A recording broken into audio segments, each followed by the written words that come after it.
नमस्कार, मैं हूं विवेक। और मैं हूँ सोनिया। हमारे इस खास विश्लेषण सत्र में आपका स्वागत है। डिजिटल पेमेंट्स की दुनिया में ना स्पीड ही सब कुछ है। मतलब क्यूआर कोड स्कैन किया और पलक झपकते ही पैसा ट्रांसफर हो जाता है। हाँ बिल्कुल, तुरंत काम हो जाता है आजकल। लेकिन कई बार ऐसा होता है ना कि कोई ईमेल भेजने के बाद हमें अचानक एहसास होता है कि अरे यार कुछ गलती हो गई, और तब वो जो अंडू बटन होता है ना, वो कितनी राहत देता है। ओह हाँ, वो अंडू बटन तो सच में जीवन रक्षक है। तो आज की हमारी इस चर्चा का विषय ना बिल्कुल इसी अंडू बटन के इर्द गिर्द घूमता है। हम उस प्रस्तावित नियम की गहराई में जाएंगे जो 10,000 रुपए से अधिक की यूपीआई लेनदेन को धीमा करने की बात कर रहा है। मतलब उद्देश्य ये समझना है कि रफ्तार को कम करना वास्तव में ऑनलाइन फ्रॉड को रोकने का हथियार कैसे बन सकता है। हम ना एक ऐसी दुनिया के आदी हो चुके हैं जहाँ हर चीज बस तुरंत होनी चाहिए। लेकिन अगर हम डिजिटल धोखाधड़ी के मामले में देखें तो यही रफ्तार स्कैमर्स की सबसे बड़ी ताकत बन जाती है। सही कह रही हैं आप। तकनीकी रूप से बात करें तो इस नई योजना के तहत 10,000 रुपए से ज्यादा के किसी भी पेमेंट पर 1 घंटे का अनिवार्य कूलिंग पीरियड लगेगा। मतलब लेन देन को कुछ देर के लिए फ्रीज कर दिया जाएगा। अच्छा, फ्रीज कर दिया जाएगा, लेकिन कैसे? मैं समझाती हूँ। पैसा भेजने वाले के खाते से तो तुरंत कट जाएगा, लेकिन जो प्राप्त करता है ना, उसके खाते में पूरे 1 घंटे बाद पहुंचेगा। और इस बीच लेन देन को रद्द करने का विकल्प एकदम खुला रहेगा। एक सेकंड, एक बात मेरी समझ में नहीं आ रही।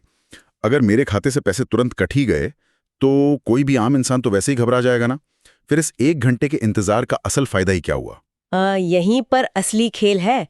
असल में स्कैमर का पूरा बिजनेस मॉडल ही इस बात पर टिका है कि वो 1 मिनट के अंदर उस पैसे को किसी एटीएम से निकाल ले या फिर उसे क्रिप्टो में बदल दे। अच्छा, तो वो तुरंत पैसे गायब कर देते हैं? बिल्कुल। तो ये जो 1 घंटे का बफर समय है ना, ये उनकी इस पूरी सप्लाई चेन को ही तोड़ देता है। जब कोई धोखाधड़ी करने वाला कॉल करके डराता है या कोई लालच देता है, तो वो जल्दबाजी और मानसिक दबाव का इस्तेमाल करता है। मतलब सिस्टम हैक नहीं हो रहा है, बल्कि इंसान का दिमाग हैक हो रहा है। एकदम सटीक विश्लेषण किया आपने। उनका मकसद ही यही होता है कि पीड़ित सोचने समझने का समय ही ना पाए। समझ रहा हूँ। पैसा भले ही कट गया हो, लेकिन इस 1 घंटे की वजह से वो अभी स्कैमर के हाथ में नहीं पहुंचा है। यह पीड़ित को स्थिति समझने, किसी से सलाह लेने और उस फ्रॉड को रोकने का एक बेहद जरूरी समय देता है। ये बात तो बहुत अच्छी है। लेकिन थोड़ा व्यवहारिक होकर सोचें तो अगर मुझे किसी दोस्त को एक बड़ी पार्टी के पैसे देने हैं तो क्या उसे 1 घंटे इंतजार करना पड़ेगा? क्या ये रोजमर्रा की सुविधा में एक बहुत बड़ी रुकावट नहीं बन जाएगा? हाँ, ये सवाल आना लाजमी है। और इसी असुविधा से बचने के लिए ना व्हाइट लिस्टिंग का प्रस्ताव लाया गया है। व्हाइट लिस्टिंग, ये क्या होता है? जी, व्हाइट लिस्टिंग। इसका मतलब है कि आप अपने विश्वसनीय और परिचित संपर्कों को एक सुरक्षित सूची में डाल सकेंगे। ओहो, अच्छा। हाँ, तो जिन्हें इस सूची में रखा जाएगा, उन्हें बिना किसी देरी के तुरंत पैसे भेजे जा सकेंगे। इसके साथ ही वरिष्ठ नागरिकों के लिए कुछ और अतिरिक्त सुरक्षा परतें जोड़ने पर भी विचार चल रहा है। क्योंकि वो अक्सर ऐसे स्कैम्स का बहुत आसान शिकार बन जाते हैं ना। एकदम सही कहा। उनकी सुरक्षा बहुत जरूरी है। अच्छा, तो ये व्हाइट लिस्टिंग वाली बात बिल्कुल किसी इवेंट की वीआईपी लाइन जैसी हो गई, जहाँ जो भरोसेमंद लोग हैं उनको बिना लाइन में लगे सीधे एंट्री मिल जाती है और अजनबियों की पूरी चेकिंग होती है। ये एक बहुत ही बेहतरीन तुलना है। अगर हम इसे एक थोड़े बड़े परिदृश्य में देखें ना, तो ये डिजिटल ढांचे में एक बहुत बड़ा बदलाव है। अक्सर ऐसा माना जाता है कि डिजिटल सुरक्षा का मतलब सिर्फ तकनीक या अपने पासवर्ड को मजबूत करना है।